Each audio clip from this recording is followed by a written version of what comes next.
श्री कृष्ण श्री कृष्ण श्री कृष्ण श्री कृष्ण। गुरुर्ब्रह्मा गुरुर्विष्णु गुरुर्देवो महेश्वरः गुरुः साक्षात् परं ब्रह्म तस्मै श्री गुरवे नमः। तस्मै श्री गुरवे नमः। जब तक हमारे दृष्टि में परिवर्तन नहीं आता, जब तक हमारे दृष्टि दोष का निवारण नहीं होता, तब तक हमको वस्तु का ज्ञान ठीक से नहीं होता। जैसे चश्मा लगने के पहले हमको आंखें दर्द करती है, सर दर्द करता है, ठीक से दिखता नहीं। तो उसका कारण क्या है कि हमारी आंखों की जो मसल्स है वो ठीक से फोकल लेंथ नहीं कर सकते। एक बार चश्मा लगा लिया तो फोकल लेंथ ठीक हो जाती है। डॉक्टर लोग दृष्टि प्रदान नहीं करते, केवल ये जो स्ट्रक्चरल आई है उसको ठीक करते हैं। इसी प्रकार से हम देख रहे हैं परमात्मा को, लेकिन हमारे दृष्टि का जो फोकल लेंथ है वो सत्य पर नहीं है, वो है नाम रूप पर। जब तक के हमारे जीवन में नाम रूप का महात्म्य रहेगा, तब तक हम इस जगत में नाम रूप ही देखेंगे। और इसीलिए हमने जिसको महत्व दिया है वैसा हमको ये दुनिया का दर्शन होता है। जैसे किसी को पूछो, भाई तुम्हारा नाम क्या है? ओ हमारा नाम है सोमानी। सोमानी सिंधी हो? तुरंत नहीं, सिंधी नहीं, हम गुजराती। अच्छा, गुजरातियों में भी सोमानी होते हैं? शुरू हो गए। अब वो पहले जिंदा मनुष्य है, ये तो सबसे आखिरी बात होगी। देखो, अब उसी प्रकार से जब हम डॉक्टर के पास जाते हैं अपनी बीमारी को ठीक करने के लिए, तो डॉक्टर को पूछते हैं, डॉक्टर साहब हमको ऑपरेशन करना है। तो हाँ, हमारे मित्र अच्छा कर देंगे ऑपरेशन, हार्ट का ऑपरेशन। तो जब उनके बारे में पूछते हैं तो क्या ये पूछते हैं उनका गोत्र क्या है, उनकी मातृभाषा क्या है, वो हमारे गांव के हैं क्या? वहां हम देखते हैं कि उनकी क्षमता कितनी श्रेष्ठ है। तो वहां हमारी दृष्टि बदल गई। अब हम वहां व्यक्ति को नहीं देख रहे, वहां उनकी जो क्षमता है उसको देख रहे हैं। इसी प्रकार से जब हम साधु संतों के पास जाते हैं तो ये थोड़ी पूछते हैं वो बंगाली है कि गुजराती है, तमिल के है कि मलयाली है। हम जानना चाहते हैं कि वो तत्वों को हमको समझाने के लिए सक्षम है कि नहीं, क्योंकि हम ऐसे 30 मार का है कि बड़े बड़े आके गोते खा के चले गए, कोई नहीं समझा सका। अब इनको ट्राई करते हैं। तो अपने दृष्टि में परिवर्तन लाना यह अध्यात्म की साधना है, उसी के द्वारा अपरोक्षानुभूति होती है। तो हमको ये निर्णय ठीक लेना है कि हम है कौन। तो पहले हमने निर्णय ले लिया, हमने देह, मैं देह हूं। तो ये निर्णय की बात भगवान शंकराचार्य एक दर्जन उदाहरण देकर के बताते हैं। 72वां श्लोक है, कनकम कुंडलत्वेन तरंगत्वेन वैजलम विनिर्णिता विमूढ़ेन देहत्वेन तथात्मता चोरत्वेन यथा स्थाणु जलत्वेन मरीचिका विनिर्णिता विमूढ़ेन देहत्वेन तथात्मता गृहत्वेन एव काष्ठानि खड्गत्वेनैव लोहता विनिर्णिता विमूढ़ेन देहत्वेन तथात्मता यथा वृक्ष विपर्यासो जलान् भवति कस्यचित् तद्वत् आत्मनिदेहत्वं पश्यति अज्ञान योगतः। कहते हैं हम देख रहे हैं सुवर्ण और कहते हैं कि ये कंगन है। हम देख रहे हैं पानी और कहते हैं कि ये तरंग है। हम देख रहे हैं खंबे को, लेकिन कहते हैं शायद वहां कोई चोर खड़ा है। हम देखते हैं मृग तृष्णा और कहते हैं कि वहां बहुत पानी है। हम देखते हैं लकड़ी और कहते हैं कि ये हमारा घर है। हम देखते हैं लोहा, कहते हैं कि ये खड्ग है। इसी प्रकार से विमूढ़ है ना, जो मूढ़ हो गए, विमूढ़ हमारे जिन्होंने मूर्खता में डॉक्टरेट कर ली है। ऑर्डिनरी मूड नहीं है, विमूढ़ है। विशेष प्रकार के मूड है। विशेष प्रकार के मूड माने those who are educated illiterates. सीधे आदमी को तुरंत समझ में आ जाता है, टेढ़े आदमी को समझ में नहीं आता। हमारे मुंबई में एक बहुत बड़े संत हो गए जिनका नाम था निसर्ग दत्त महाराज। बहुत बड़े संत, अंगूठा छाप थे, पढ़े लिखे नहीं थे। और एक ही बार उन्होंने सत्संग किया, वो भी स्वयं जाकर के नहीं, अपने दोस्त के साथ चले गए। दोस्त ने कहा यार चलो सत्संग चलते। बोले यार मैं पान बीड़ी तंबाकू खाने वाला, वैसे ही मेरी दुकानें हैं। उनकी दुकानें यही थी सब जगह, पान बीड़ी तंबाकू की दुकानें, और नॉर्मल जीवन जीते थे। बीबी बच्चे पोते पान बीड़ी बेचते थे, तंबाकू खाते थे, मांस मच्छी खाते थे, अंडे खाते थे, सब बिल्कुल पक्का। और गए वहां, सत्संग सुना उन्होंने, और उसमें बताया गया कि तुम साक्षात ब्रह्म हो। अब आकर के लग गए महाराज। अब उनका लॉजिक देखो कैसा है और हमारा लॉजिक कैसा है। उनका लॉजिक ये था, मैं हूं दुकानदार। दुकानदार कभी भी कोई बात सच नहीं बोलता, जितनी कमाई होती है झूठ बोल करके होती है। बोले ये महात्मा जो मुझे कह रहे हैं कि तुम साक्षात परब्रह्म परमात्मा हो, तो उनको इससे क्या मिलने वाला है? जब कुछ मिलना है ही नहीं, मुझे ब्रह्म बता करके, तो वो झूठ थोड़ी बोलेंगे। तो ये सच होना चाहिए। देखो हमारा विचार कैसा होता है, नहीं महात्मा जी कहा वो ठीक है, लेकिन शादी के बाद जाओ भाड़ में। देखो सत्तो, इसीलिए जो ज्यादा इंटेलेक्चुअल होते हैं ना, उनको ये वेदांत समझ में नहीं आता। हर जगह में आर्ग्यूमेंट, लॉजिक, रीजन, कितनी सहज बात है। हम देख रहे हैं सुवर्ण, कहते हैं कंगन, देख रहे हैं पानी, कहते हैं तरंग। इसी प्रकार से देख रहे हैं अखंड सत्ता। जगत में किसी भी वस्तु का, व्यक्ति का, देश का, काल का, परिस्थिति का, चलती हुई चीज का, रुकी हुई चीज का, परिवर्तन का, अभाव का, सबका ज्ञान हमको भावात्मक होता है। देखो मनुष्य जिंदा है, मुर्दा पड़ा है, ये माइक जड़ है, व्यक्ति चेतन है। तो हमारे सभी अनुभूतियों में जो सामान्य तत्व है वो है सत्ता।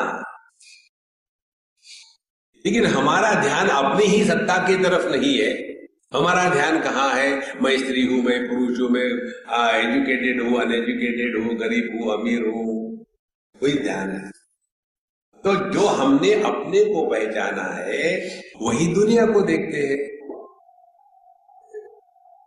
हमने यदि अपने आप को इंटेलिजेंट समझा तो दुनिया को हम क्या समझेंगे? दुनिया दो प्रकार की होती है, एक तो होते बेवकूफ मेजॉरिटी, और कुछ होते इंटेलिजेंट मेरे जैसे। यदि हमने अपने आप को गरीब समझ के रखा है तो दुनिया क्या होगी? दुनिया में दो प्रकार के लोग होते हैं, एक तो होते गरीब मेरे जैसे बेचारे, बाकी होते अमीर चोर लुटेरे खराब। ये दुनिया का दर्शन संतो हम वही करते हैं जो हमने अपने को पहचाना है। इसीलिए वेदांत की प्रक्रिया में पहले अपने आप को पहचानने की बात है, और ये यदि नहीं हुआ तो फिर उसी में फंसे हैं।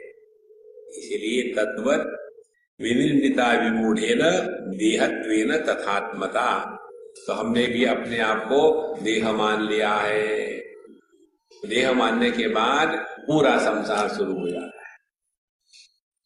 देह मानने के बाद ही हम माँ बाप भाई बहन सास ससुर अमीर गरीब बंगाली गुजराती इत्यादि हो जाते। तो ये सब का मूल क्या है? मूल है देहात्म भाव को सत्य रूप से स्वीकार करना, यही मूल है। और इसके पीछे क्या आधार है? कितने भी हम अपने आप को इंटेलिजेंट समझे, क्या ये सिद्ध कर सकते हैं कि हमने अपने देह को निर्माण किया है, हमारा देह हमारी बात मानता है, इसीलिए हम देह है? देह को हम अपना कह सकते हैं? कुत्ते की हुई तो अपना कहते हैं ना, ये मेरा कुत्ता है। किसी वस्तु के प्रति ममता होना, किसी भी वस्तु के प्रति ममता होना संभव है और उसमें कोई फर्क नहीं पड़ता। फर्क पड़ता है जब देह को हमने ममता के साथ साथ अहंता से जोड़ लिया है। यदि दो बक्से हैं, एक बक्से को दो रस्सी से बांधा है, दूसरे बक्से को एक रस्सी से बांधा है, और आप दोनों रस्सियां काट करके अंदर क्या है देखना है, तो दो रस्सी को काटना आसान होगा कि एक रस्सी को काटना आसान होगा? तो दुनिया के साथ ममता के रस्सी से हम बंधे गए। तो जब तक के अपने हृदय से यह ममता कम नहीं होगी, तब तक के अहंता का तिरस्कार नहीं हो सकता। और ममता क्या है? वस्तु को अपना समझने की कल्पना। हम ही कल्पना करते ये मेरा है। एक ग्रंथ है दासबोध, शिवाजी महाराज के जो गुरु महाराज थे उन्होंने लिखा है। उसमें लिखते हैं, घर को लेकर के हर एक कहता घर मेरा है, चोर कहता है मेरा है, कुत्ता कहता है मेरा है, छिपकली कहती है मेरा है, चूहे कहते हैं मेरा है, पड़ोसी कहते हैं मेरा है, जवाई कहता है मेरा है, बच्चे कहते हैं मेरा है, जिसने घर बांधा है वो कहता है ये मेरा ही है। और घर को पूछो तो हंस देता है, मैं किसी का नहीं। देखो महाराज, तो यह जो ममता की भावना है ये केवल अपने मन की कल्पना है, और उस घर को बेच दो तो फिर घर वही रहेगा, लेकिन उसके प्रति अब कोई नहीं आकर्षण। तो ये ममता जो है ये पहले हमको काटनी है। जब तक कि ममता नहीं कटेगी तब तक के ये अहंता की रस्सी नहीं कट सकती, क्योंकि ममता क्या है? अहंता का एक्सटेंशन है, वही ममता है। और ये अहंता को काटने के लिए एक ही उपाय है, वो भी उपाय ये है, चिंतन करो। एक टेक्निक हम आपको बताते हैं, ट्राई करो। समझो आपकी उम्र 70 साल की। ये हमने एक्सपेरिमेंट किया था अमेरिका में। किसी के घर हम गए तो जैसे अंदर घुसे, अब अमेरिका में क्या है, बड़े बड़े मकान बना के रख देते हैं, और घर में रहने वाले हम तो हमारा एक किच। अब उस एक बच्चे के पीछे दोनों माँ बाप सॉफ्टवेयर वाले खूब पैसे कमाते, सब उस पर उधेड़ रहे हैं पैसा।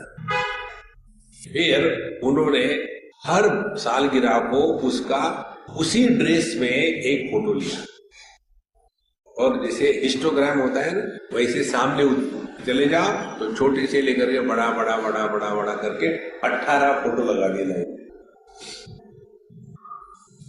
तो मैं देख करके अंदर गया, मुझे कोई फर्क नहीं पड़ता कहाँ क्या है, गलत है अपने क्या पड़ता, ध्यान अपने पर होना है, दुनिया में नहीं। तो उन्होंने कहा स्वामी जी आपने देखा है क्या? बोले ये हाँ देख लिया। क्या देख रहे हैं? ठीक है। बोले नहीं नहीं नहीं आप ठीक से देखो। ये कोई भगवान है? ठीक से देखो। बोले स्वामी जी ये हमारे लड़के की हर साल की एक फोटो है, जब 1 साल का था तो ये, 2 साल का ये, 3 साल का ये, तो ये अभी 16 साल का हो गया, इसकी 16 फोटो होगी। कैसी लगती है? हमने कहा फोटो तो अच्छी लगेगी, फोटोशॉप में जाकर के ठीक कर लो, बूढ़े को जवान बना सकते। फिर हमने कहा ये है क्या? हमें हाँ है, तो बुला उसको। आ गया। वो आने के बाद मैंने उसको पूछा कि महात्मा जी ये बताओ कि इतनी सारी फोटो है, इसमें से तुमको क्या लगता है कि मैं कौन हूं इस समय? तुम्हारी क्या भावना है? अब यही अपने पर लगाओ। हम 70 साल के, बहुत बढ़िया। अब हमारे मन में अपने बारे में एक फिगर है, फिर 10 साल पीछे चले जाओ 60, फिर और 10 साल 50, 40, 30, 10, 5, 2, 1 साल, 6 महीने, कितनी फिगर हो गई? अब इसमें से आप कौन हो? देखो, बहुत सिंपल बात है। जब ये बात समझ में आ जाती है ना चिंतन के द्वारा, तब पता चलता है देहिनोस्मिन यथा देहे कौमारम यौवनम जरा। जो बचपन है, मिडिल एज है, बुढ़ापा है, ये देह के होते हैं, अपने नहीं होते। किसी को भी अपने बढ़ने का अनुभव कभी नहीं आया।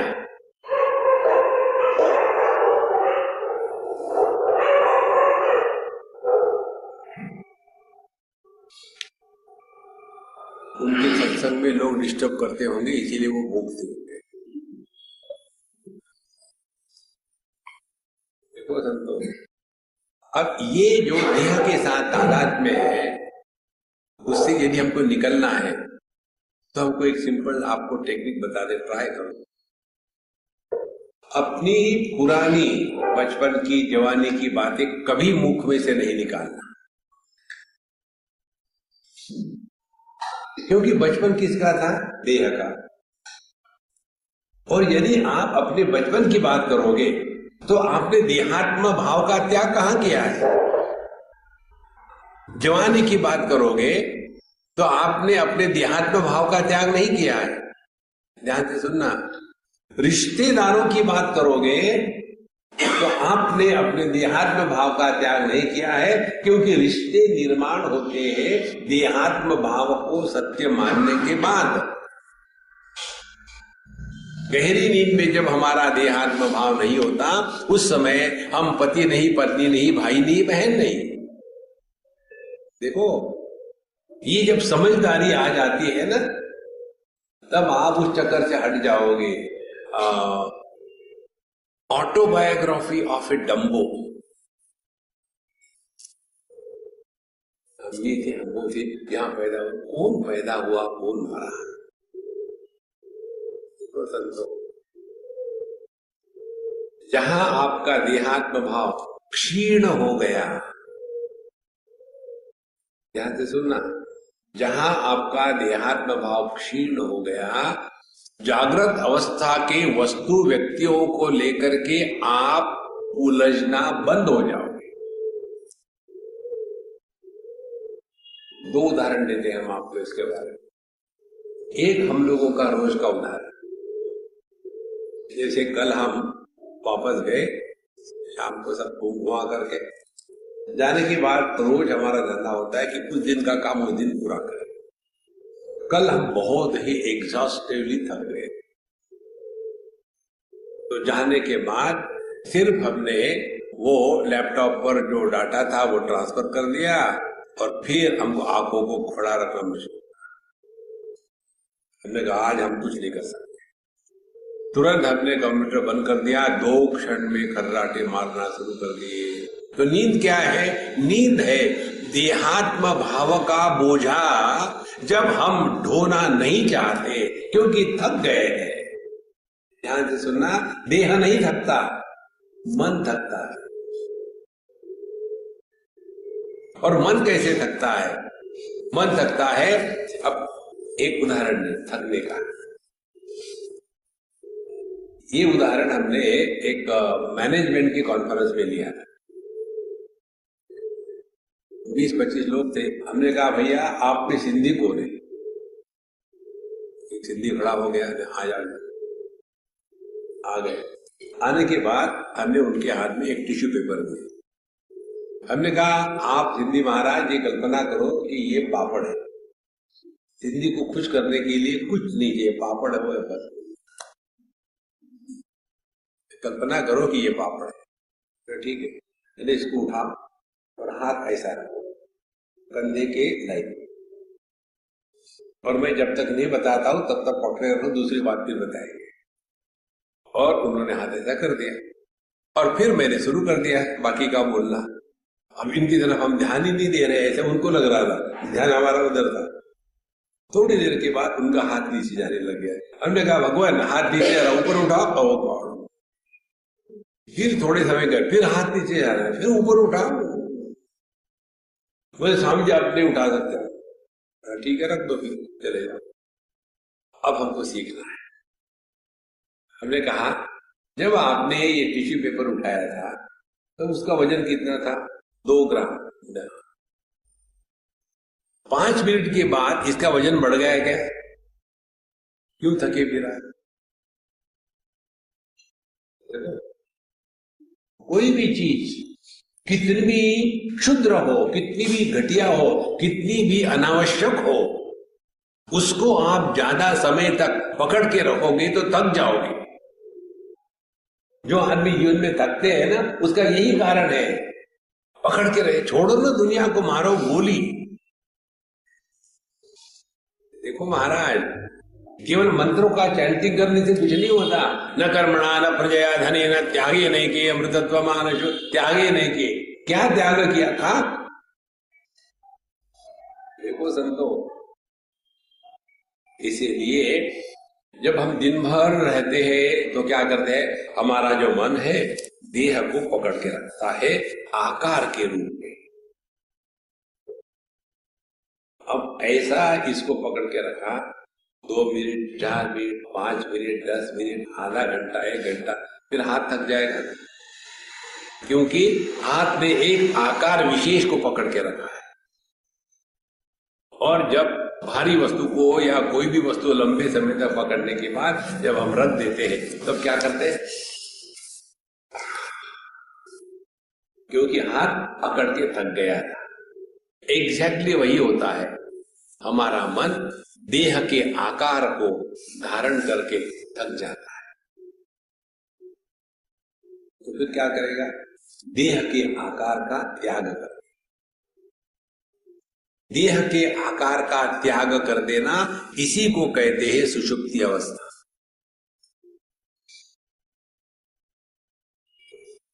तो मन की 2 बातें हो गई, जिसके कारण देह में जीवन है, वह मन है, वो आत्मा नहीं है।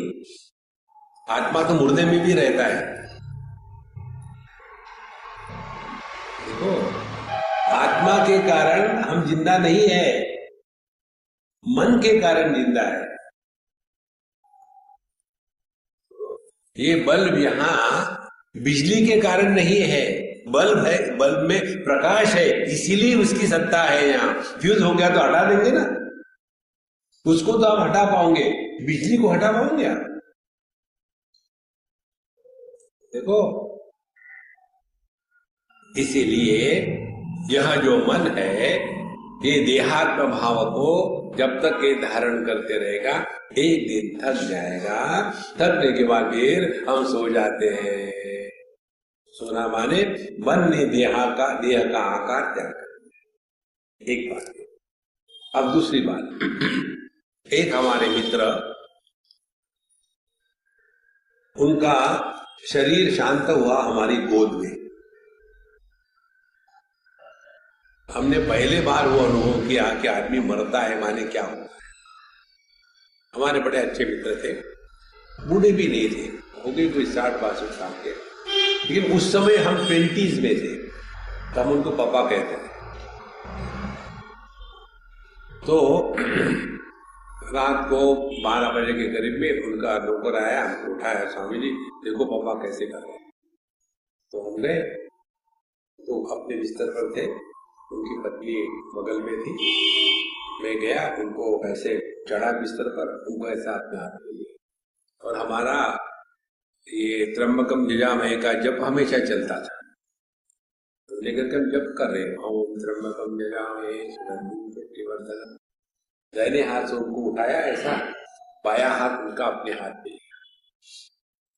उन्होंने कहा स्वामी जी आप आगे, फिर अपना गर्दन घुमाया, आंखें बंद कर ली। और जैसा हम चद्दर ओढ़ते हैं धीरे धीरे धीरे धीरे धीरे धीरे, वैसे धीरे धीरे उनके जो प्राण थे धीरे धीरे मानो निकल गए, और बिना हिचकी, बिना झटका, बिना कुछ, ऐसे शांत हो गए जैसे एक निरागस बालक सो गया। और जब ये हो गया तो हमने उनके लड़के को कहा कि देखो भाई तुम अपने डॉक्टर को बुलाओ, देखो पापा को क्या हो गया। मुझे पता चल गया था कि उनका देह शांत हो गया है, मैं अपने मुंह से क्यों कहूं। डॉक्टर साहब आए, डॉक्टर साहब ने देखा, बोले हाँ जी आपका विचार ठीक है, ये शांत। जहां देहा के साथ तादात्म्य करके ये मन थक जाता है, वहां ये मन देह के आकार को त्याग देता है। टेम्पररी मृत्यु को कहते हैं निद्रा, और परमानेंट निद्रा को कहते हैं मृत्यु।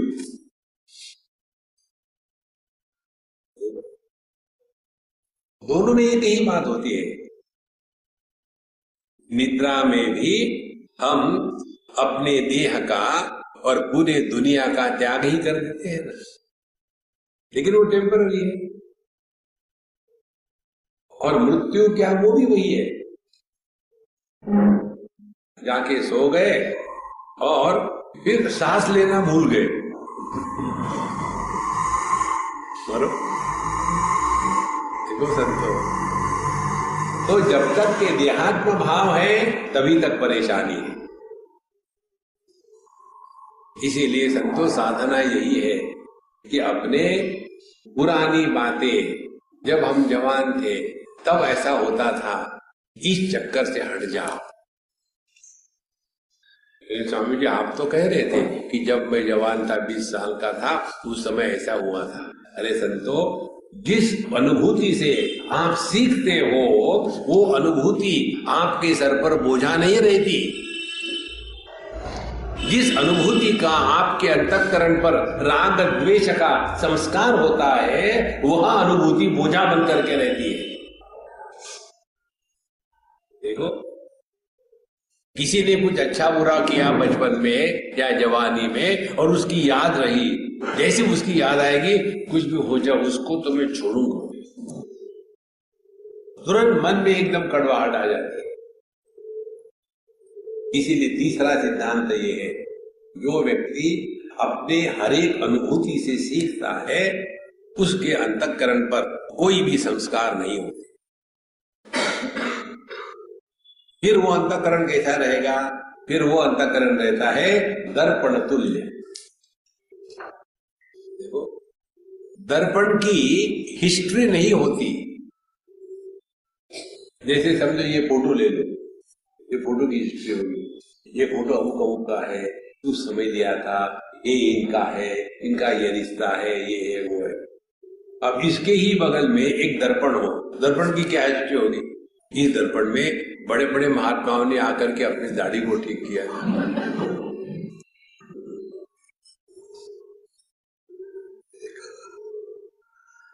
कितनी सहज बात है। अपने मन को दर्पण के जैसे बनाना है, और दर्पण के जैसे बनाने के लिए पुरानी बातें छोड़ दो। छोड़ो कल की बातें, कल की बात पुरानी, नए तौर से लिखेंगे हम अपनी आध्यात्मिक कहानी। तो वही पुरानी बातें, और ये पुरानी बातें किसी को भी लेकर के त्यागनी है। देखो, हम वहां गए थे सत्संग के लिए, लेकिन वहां गए, वहां सत्संग तो कम है, दिखावा ज्यादा है। अब किसने पूछा आपको? लेकिन अंदर में एक बार कह आ गई तो उसको उलटनी ही है। इसको कहते विमूढ़ेन, ये जो मूर्खता है, इसी के कारण हमने अपने देह को आत्मा रूप से स्वीकार किया है।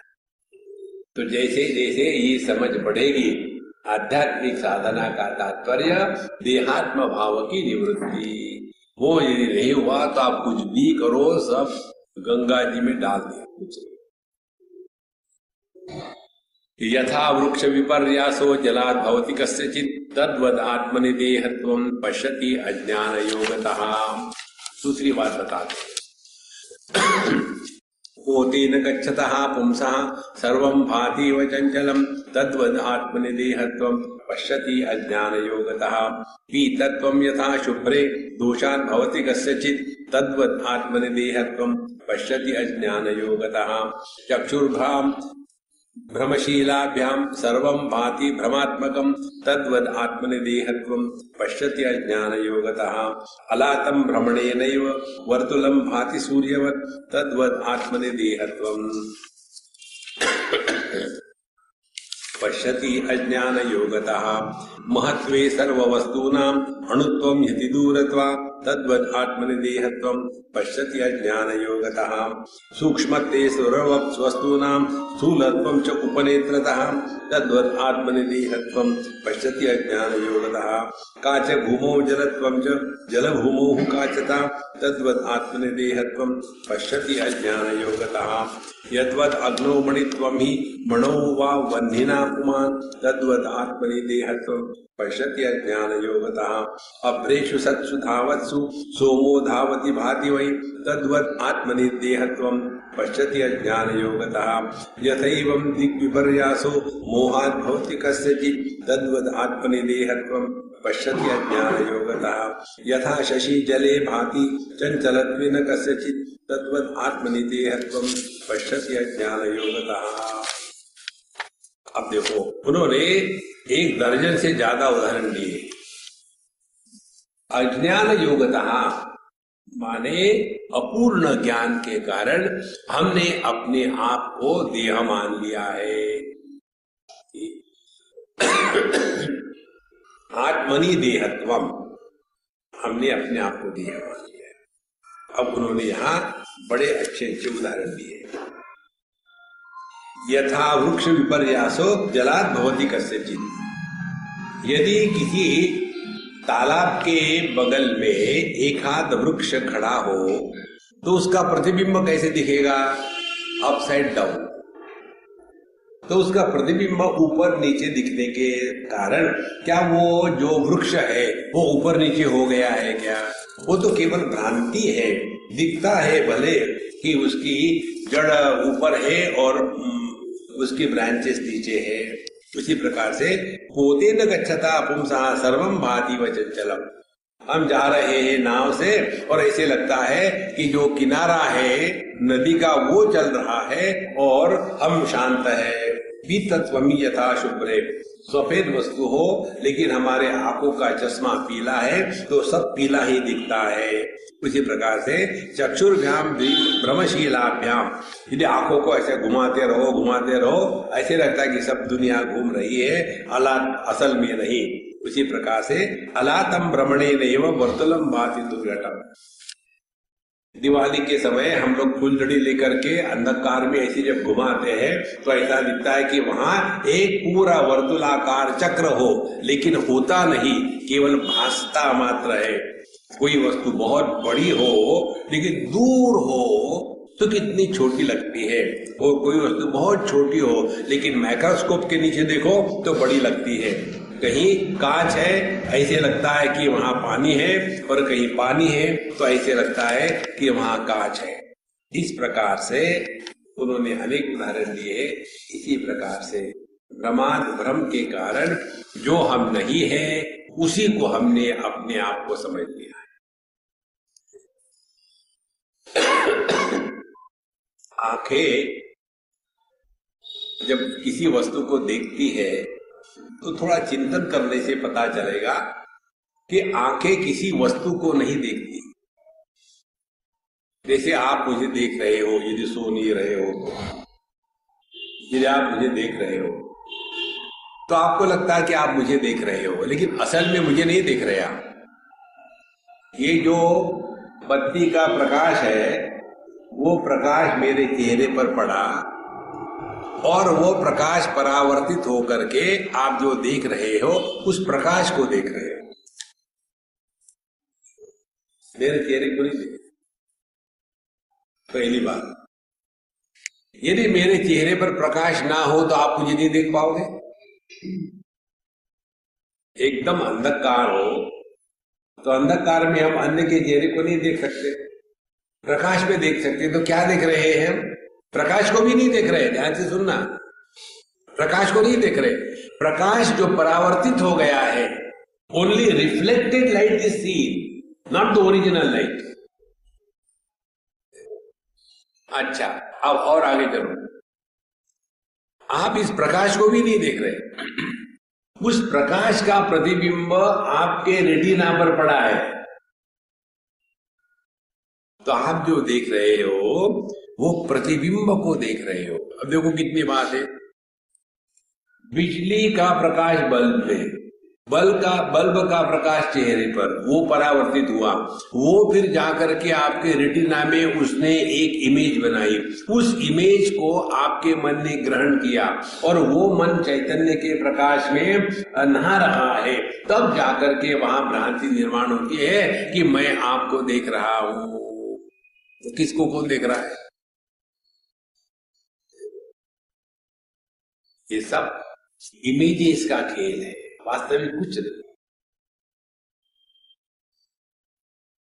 जैसे आपके टीवी में आप देखते हो दुनिया भर के यूजलेस सीरियल्स, तो उसमें जो दिखाते हैं वो है क्या? वो केवल प्रकाश और अंधकार इसका खेल मात्र है।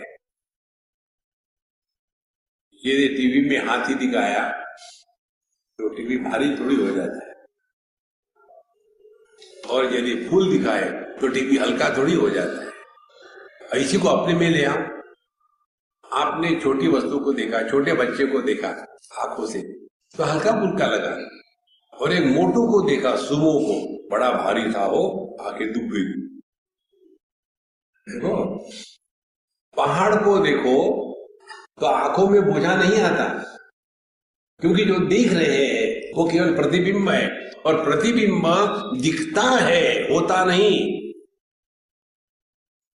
दर्पण में यदि पानी का प्रतिबिंब पड़े तो पानी के प्रतिबिंब से दर्पण गीला नहीं होता। यदि अग्नि का प्रतिबिंब पड़े तो अग्नि के प्रतिबिंब से दर्पण जलता नहीं। हमारे मन में ये दुनिया का प्रतिबिंब पड़े तो हमारे मन पर दुनिया का प्रभाव पड़ता नहीं।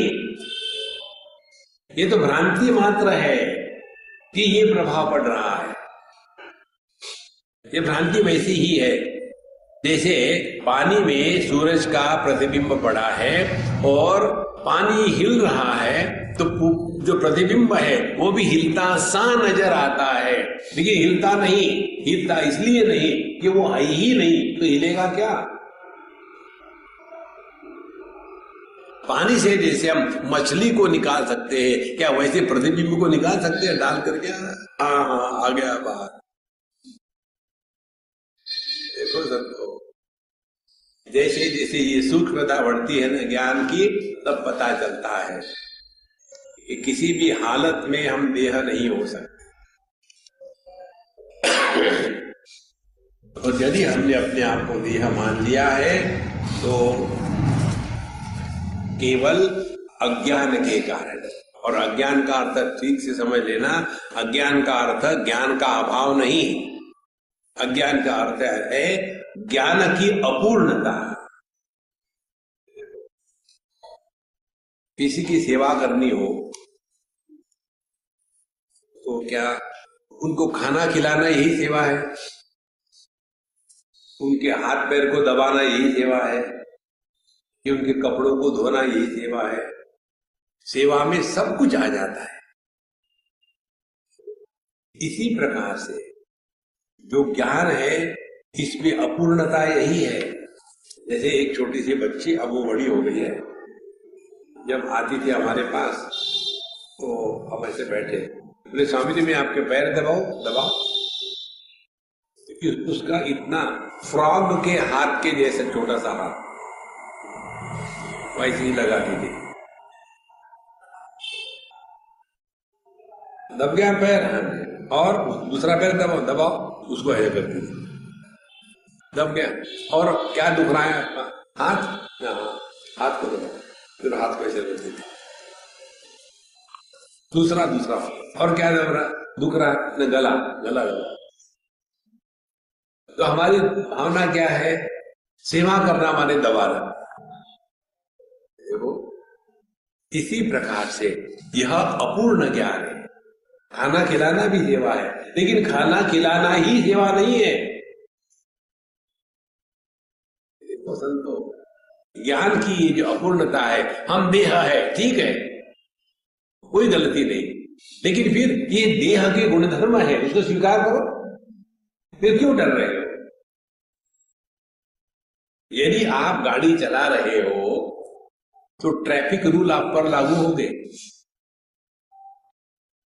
उस समय आप ये कहो नहीं जी ट्रैफिक रूल तो हम पर लागू नहीं होने चाहिए, फिर गाड़ी चलाना बंद कर दो, पैसेंजर बन जाओ, मजा ही मजा है। जहां तक देहात्म भाव है तभी तक ये सब चलता है। इसीलिए एवं आत्मनि अविद्यातः देहाध्यासो ही जायते स एवात्मा परिज्ञातः लीयते च परात्मनि। इसीलिए ये जो अपूर्ण ज्ञान है अपने स्वरूप का, इसी के कारण हमने अपने आप को देह मान के रखा है। फिर कहते हैं स एव आत्मा परिज्ञातः, और जब हमने अपने आप को ठीक से पहचान लिया तो परात्मनि चलीयते, फिर हमको पता चलता है कि इस बल्ब में जो बिजली है वही बिजली सभी बल्बों में है। जो बिजली मंदिर में प्रकाशित करने वाले बल्ब में है वही बिजली टॉयलेट में प्रकाशित करने वाले बल्ब में है। टॉयलेट से आने के बाद नहाएंगे धोएंगे और बड़ा पवित्र है, तो फिर वहां से आने के बाद बिजली को धो लो, मंदिर में है लो, अपवित्र हो गए, इसको समझो। इसीलिए एवं आत्मा परिज्ञातः लीयते च परात्मनि। सर्वात्मतया ज्ञातम यत् जगत् स्थावर जंगमम अभावात् सर्वभावानां देहानां चात्मता कुतः। जब हमने संपूर्ण वृष्टि जगत को आत्मभाव से ही स्वीकार कर लिया है तो अन्य की प्रतीति खत्म हो गई। देखो, इस हाथ को हम कैसा देखते हैं? यह बायां हाथ दाहिने हाथ से अलग है, लेकिन ये दो हाथ एक दूसरे से अलग होते हुए भी इनमें ये मेरे से अलग है, ये भावना आती है क्या? देखो, इसी प्रकार से यदि हमने संपूर्ण विश्व को आत्म रूप से पहचान लिया है तो फिर अन्य की भावना हमेशा के लिए अंतःकरण से मिट जाएगी। और जब तक के अन्य की भावना है तभी तक के काम है, क्रोध है, भय है। काम, क्रोध और भय, इन तीन का मूल कारण है अन्य के प्रतीति को सत्य समझना।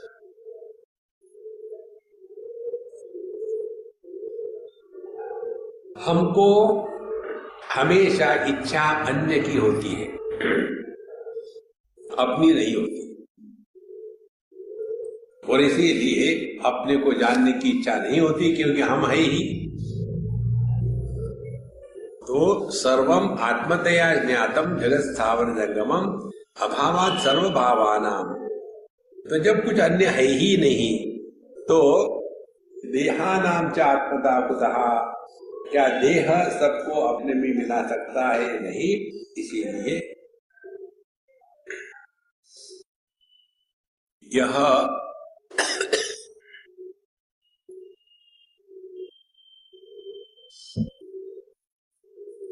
देह किसी भी प्रकार से अपना स्वरूप नहीं हो सकता। आत्मानं सततं जानम कालम नय महात्मते प्रारब्धमखिलं भुंजन उद्वेगम स कर्तुमर्हसि न उद्वेगम कर्तुमर्हसि।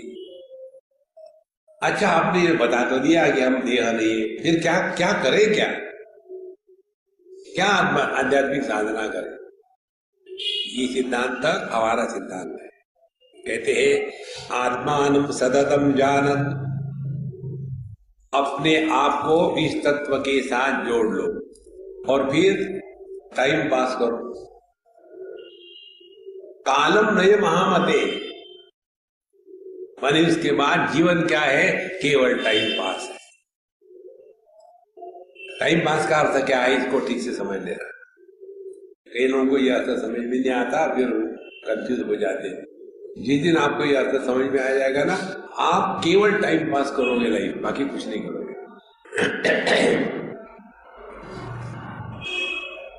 एक बार हम किसी के यहाँ खाने के लिए गए और खाने में टाइम था। तो उनका एक लड़का था 7-6 साल का। तो हमने कहा भाई ठीक है, टाइम है तो टाइम है, हम न्यूज़पेपर पढ़ेंगे। बोले नहीं पढ़ना नहीं, आप मेरे साथ कैरम खेलो। हमने कहा यार मुझे नहीं आता वो गेम, क्या यूजलेस है। बोले मैं सिखाता हूँ। अब उसके घर का नमक खाना है, उसको नाराज कैसे कर सकते हैं? ठीक है बाबा, लगा उसे बोर्ड लगाया। वो था एक्सपर्ट खेलने वाला और हम बेवकूफ, हमको मालूम नहीं। फिर हम भी कोई कच्चे गुरु के खेले नहीं। फिर जब हमने देखा कि वो फटाफट लिए जा रहा है, फिर हमने भारतवर्ष की जुगाड़ टेक्नोलॉजी का प्रयोग किया।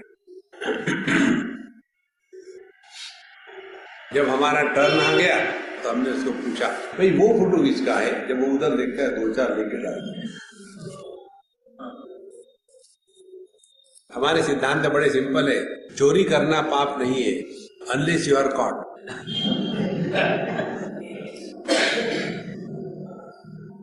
चोरी ऐसी करो कि पकड़े मत जाओ। हमने 2-3 बार किया, फिर पकड़े गए, फिर वो रोने लग गया, mummy mummy Swami ji cheat है, वैसे कर रहे हैं। हमने कहा यार रोना मत, फिर से करके आप नहीं करो, फिर से शुरू कर दिया। और फिर वही टेक्निक से हम उसको जिता रहे थे। फिर उतने में उसकी मम्मी ने कहा कि स्वामी जी खाना तैयार। हमने छोड़ो यार, चलो खाना खाते हैं। बोले नहीं स्वामी जी, अब तो खेलना पड़ेगा पूरा, अब हम जीत रहे हैं, इसीलिए आप छोड़ के जा रहे हैं। आप ध्यान से सुनना, मेरे लिए वो गेम जो था, जब तक के खाना तैयार नहीं होता तब तक टाइम पास ही तो था ना। जब टाइम पास था तो उसमें लाभ हानि का विचार था क्या? सुख दुख का विचार था क्या? जय पराजय का विचार था क्या? तो जीवन कैसा जीना है? टाइम पास माने सुख दुखे समय कृत्वा लाभा लाभो जया जयो ततो युद्धा युजस्व नैवं पापम अवाप्स्यसि। जगत में ऐसे रहो कि हाँ कभी होती है जीत, कभी होती है हार, यही तो जीवन है। कभी जीत हो गई तो हाँ लाभ हो गया, हार हो गई तो हानि हो गई, होता ही है कभी कभी। उसी प्रकार से कभी सुख आता है, कभी दुख आता है, यही तो जीवन है। यदि आपको इन द्वंद्वों से हट जाना है तो इन द्वंद्वों का जो अधिष्ठान है मन, उस मन के ऊपर उड़ जाओ। और मन के ऊपर उठ जाना माने don't live in this world to achieve anything. फिर टाइम पास हो रहा है। अब ये टाइम पास का सिद्धांत यदि आपके जीवन में उतर आएगा ना, तब देखो हमारी मस्ती आप में ट्रांसफर हो गई ब्लूटूथ से।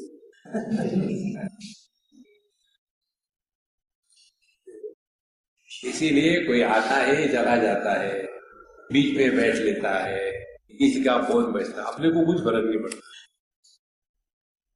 क्या फर्क पड़ता है? ऐसे थोड़ी है कि जो बड़े एकाग्रता से सुन रहे हैं वो बदलेंगे, वो भी नहीं बदलेंगे।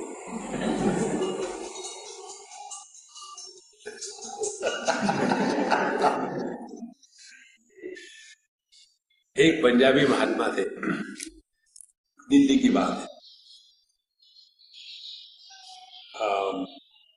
वो हमसे बड़ा प्रेम करते थे, लेकिन एकदम खड़ी बोली वाले जाट पंजाबी थे। के निमाजी जाटों की बात कहते हैं पढ़ा लिखा जाट 16 दुनिया 8,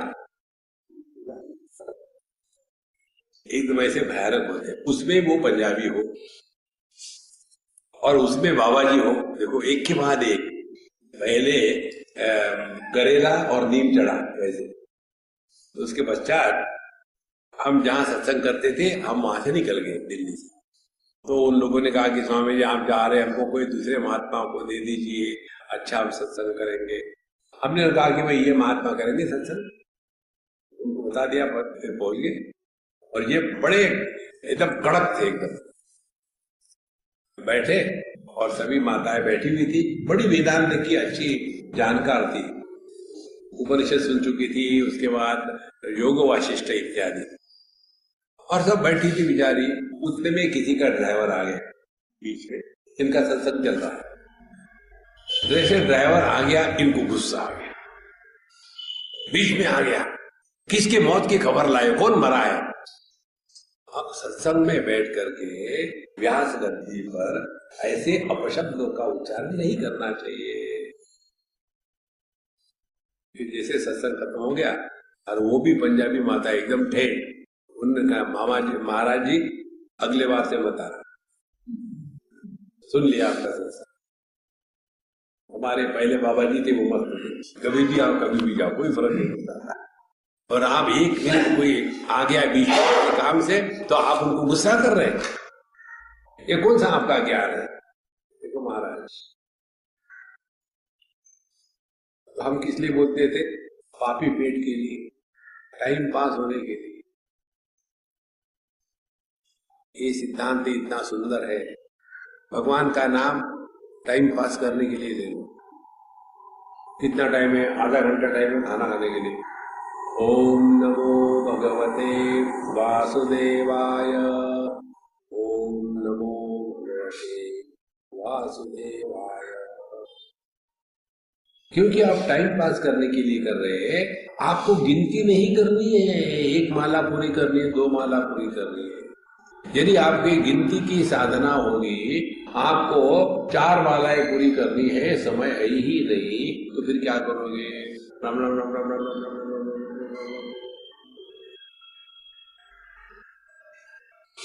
वो नहीं, भगवान का नाम नंबर से कभी नहीं लेना चाहिए। भगवान का नाम समय को बिताने के लिए लेना चाहिए। देखो कितना समय है आपके पास, कभी 10 मिनट है, 10 मिनट काफी है। 10 मिनट के पहले पूरे नहीं होंगे, 10 मिनट लगेंगे। जल्दी करके क्या करोगे, 15 मिनट में 15 मिनट। जब आप टहलने जाते हो तो जल्दी जल्दी थोड़ी जाता आदमी, तो टहल के आते हैं, जल्दी चल रहे, जल्दी क्या है यार, टहलने के लिए आए, आराम से जाएंगे। इसी प्रकार से 15 मिनट टाइम पास करना है, जब तक खाना नहीं होता तब तक भगवान का नाम लेना। फिर जल्दी काहे की है, माला भी फेंक दो बढ़िया आराम से। ओम श्री राम जय राम जय जय राम, ओम श्री राम जय राम जय जय राम। चॉकलेट कैसा खाते हैं हम लोग, जल्दी जल्दी खाएगा, ऐसा खाते हैं चॉकलेट। ऐसा लेते हैं आयुर्वेद की दवाई, मुंह में डाल दी, हम लोग भगवान का नाम आयुर्वेद की दवाई के जैसा लेते, राम राम राम राम राम राम। भगवान का नाम चॉकलेट के जैसा खाओ, एक एक बार प्रभु का नाम लो, अपने हृदय में रस पैदा हो जाता है। रसो वही सहा रसगम हे वायम लब्ध्वानंदी भवती। भगवान के नाम का रस जब आपके हृदय में प्रकट होगा, आप एकदम मस्त हो जाओगे।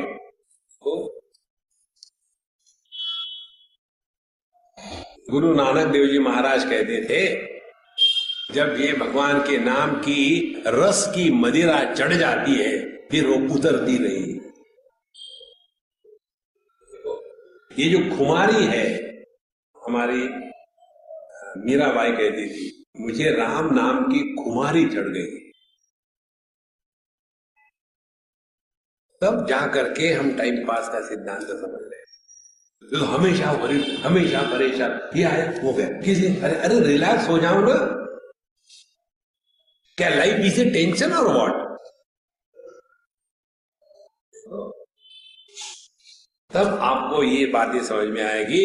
आत्मानम सततम जानम कालम नय महामते। टाइम पास करो महामते, हे समझदार व्यक्ति, life is a time pass.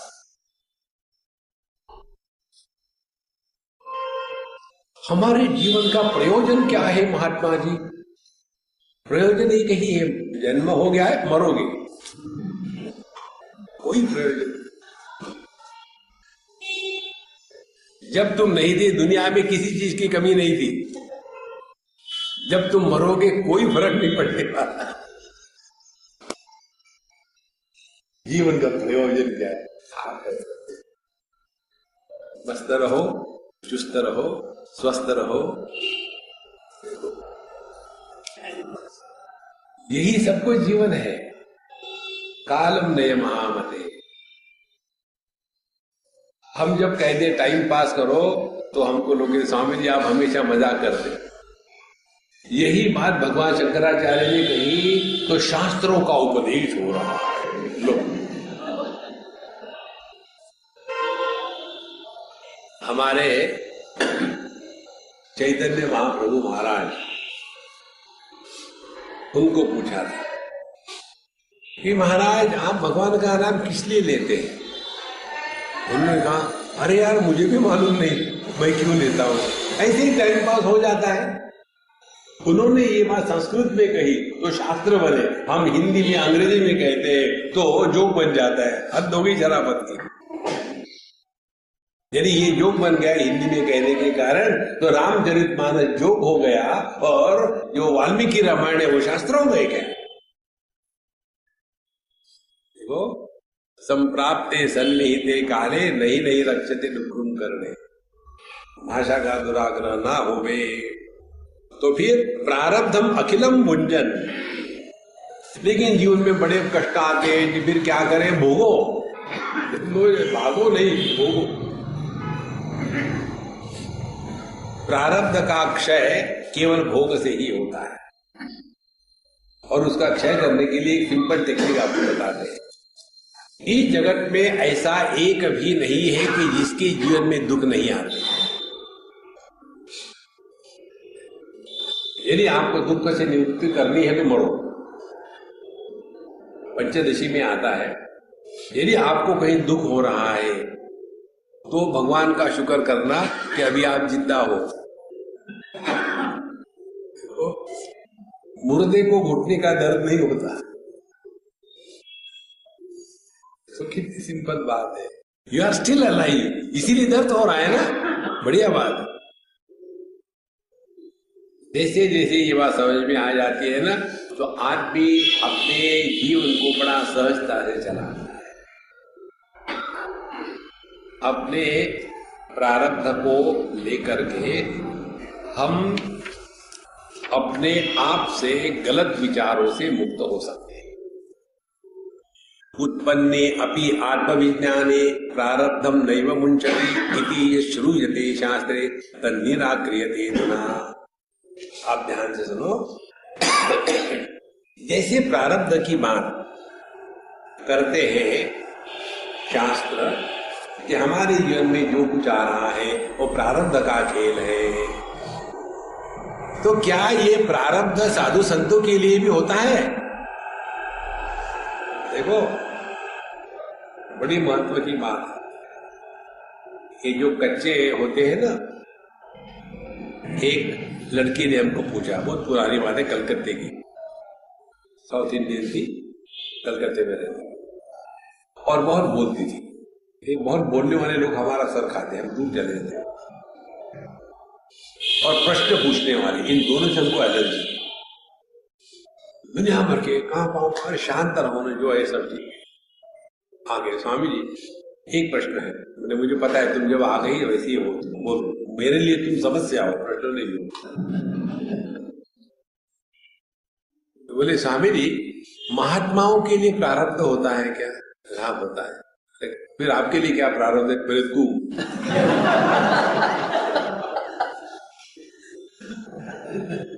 तो प्रारब्ध इसके बारे में आप बताते हैं। तत्वज्ञानोदयापूर्वम प्रारब्धम नैव विद्यते देहादीनाम असत्यत्वाद यथा स्वप्नो विबोधतः। जिसने अपने स्वरूप को पहचान लिया है उसके लिए प्रारब्ध लागू नहीं होता। प्रारब्ध किस लिए है? याद सुनना, प्रारब्ध का विचार हमारे शास्त्रों में 2-3 कारणों से आता है। पहला कारण, हम सभी के सभी अपने जीवन के दुख को अन्य के कारण बताते हैं। मैं यदि पति हूं तो मेरा दुख का कारण मेरी पत्नी, मैं यदि पुत्र हूं तो मेरे दुख का कारण मेरी मम्मी, मैं यदि बिजनेसमैन हूं तो मेरे दुख का कारण गवर्नमेंट। देखो, व्यक्ति अपने दुख का कारण अन्य को बताता है ना। जब तक कि हम अन्य को बताएंगे उसके कारण हम दुखी है, तो हमारी साधना क्या होगी? हमारी साधना होगी अन्य को सुधारने का प्रयत्न करना। तो जो पति ये सोचता है कि मेरे दुख का कारण मेरी पत्नी है, उसकी साधना क्या होगी? पत्नी को सुधारो। इसको कहते हैं अशक्यानुष्ठान। आज तक पत्नी को कोई भी नहीं सुधार सका। जहां भगवान राम फेल हो गए, आप जगजीवन राम।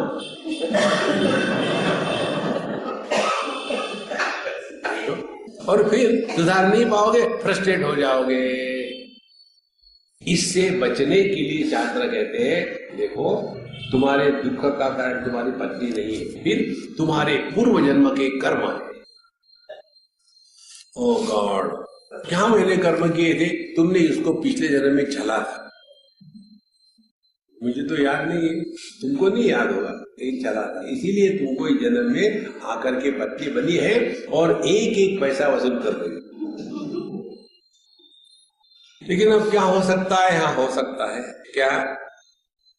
अब के बाद उसके साथ ठीक से व्यवहार करो, नहीं तो अगले जन्म में फिर वो पत्नी बनेगी। करवा चौथ कर चुकी है, छोड़ेगी नहीं। जैसे किसी के पीछे भूत लग जाता है ना, वैसे तुम्हारे पीछे लगेगी जन्म जन्म का साथ है। अब देखो इससे क्या हो गया? इससे 2 बातें हो गई। अन्य को बदनाम करना बंद कर दिया, अपने जीवन में सुधार आया। अब तीसरी बात, क्योंकि हम पिछले जन्म में थे, इस जन्म में है, अगले जन्म में रहेंगे, माने हम कौन हो गए? अखंड सत्ता हो गए। हम मरे कब? तो प्रारब्ध के सिद्धांत का तात्पर्य मृत्यु के भय से छुटकारा। ये तो होता नहीं। और हमेशा महाराज जी पता नहीं हमारा प्रारब्ध क्या है, हम कब मरेंगे, कब जिंदा होंगे। इसीलिए प्रारब्ध का विचार शास्त्रों में आता है, ना कि ये बताने के लिए प्रारब्ध होता है। किसके लिए? तत्वज्ञानोदयात् ऊर्ध्वम प्रारब्धम नैव विद्यते। जिसने अपने स्वरूप को पहचान लिया है उसके लिए कोई प्रारब्ध नहीं है, क्योंकि जिसका प्रारब्ध कहते थे वहां जो जीव है वो जीव नाम की वस्तु है ही नहीं, तो किसका प्रारब्ध होगा? देखो, सपने में आपने पाप पुण्य किया तो इसका कोई प्रारब्ध होगा? एक बार हम पुलिस स्टेशन पहुंच गए, हमने कहा देखिए हम ये सरेंडर करने आ गए। बोले क्या किया आपने? हमने कहा पत्नी का खून किया। हमको देख के कहते हैं, बाबा जी आपकी पत्नी तो है नहीं। नहीं है। फिर सपने में खून किया था। तो बोले फिर आप अच्छे हो इसलिए यहाँ आए हो, लेकिन आपको जाना है पागल खाने में। सपने में किसी का खून करने से जैसे जागृत में उसका पाप पुण्य नहीं होता, इसी प्रकार से जिसने ये जागृत जगत को स्वप्नवत स्वीकार किया है उसके लिए प्रारब्ध कर्म आगामी ये सब झमेला है ही नहीं। निकल जाओ इस चक्कर से, पूरा जन्म इसी में चला जाएगा। कर्म जन्मांतरम कृतम प्रारब्धमिति कीर्तितम तत्व जन्मांतरा भावात् पुंसो नैवासि करीचित। प्रारब्ध किसको कहते हैं? इस जन्म में जो कर्म किया है उसके फल को भुगतने के लिए अगले जन्म में जो आता है उसको कहते हैं प्रारब्ध। जब इस जन्म में हमने अपने स्वरूप को पहचान लिया है तो अगला जन्म है ही नहीं, तो प्रारब्ध किसका होगा? देखो, इसको लेकर के साधु संत कहते हैं। हर एक साधु संत के जीवन में तत्व ज्ञान के पूर्व अच्छी बुरी बातें होती है। अब हमने यदि ऐसे साधु संतों को कष्ट दिए तो उन्होंने जो अपने ज्ञान के उदय के पूर्व पाप किए थे वो सभी के सभी पाप आपके नाम पर जमा हो जाए। और यदि हमने साधु संतों की सेवा करी है तो उन्होंने अपने जन्म में जो पुण्य कर्म किए थे वो पुण्य कर्म आपके नाम पर जमा हो जाएंगे। साधु संत भी चालू होते हैं, अपनी सेवा करवाने का धंधा है। नारायण। तो जन्मांतर कृतम कर्म प्रारब्धमिति कीर्तितम तत्व जन्मांतराभावात् पुंसो नैवासि करीचित्। इसीलिए इन सब चीजों से, दो चीजों से निकल जाना है, देहात्म भाव से और जीवात्म भाव से। यहाँ उदाहरण देते हैं, स्वप्न देहो यथा अध्यस्त था तथा एव अयम देह कहा अध्यस्त से कुतो जन्म जन्मा भावे तत्कुता।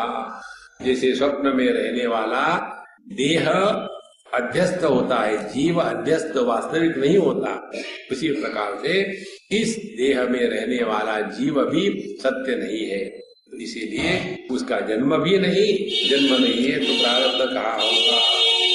इस प्रकार से अज्ञानम नैव वेदांत ही तस्मिन् विश्वता। धीरे धीरे इन विचारों की परिपक्वता हो जाती है तो हम अपने स्वरूप में पहुंच जाते। वेदांत की साधना चटमंगनी पट ब्याह नहीं होता। कीप ऑन डूइंग इट, सत्संग करते रहो, चिंतन करते रहो।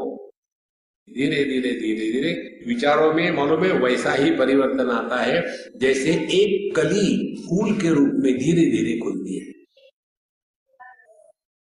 जल्दी चाहते हैं हम, अपने शूर्पणखा आंखों से खोल के देखो, तोड़ दोगे उसको। Everything happens in time.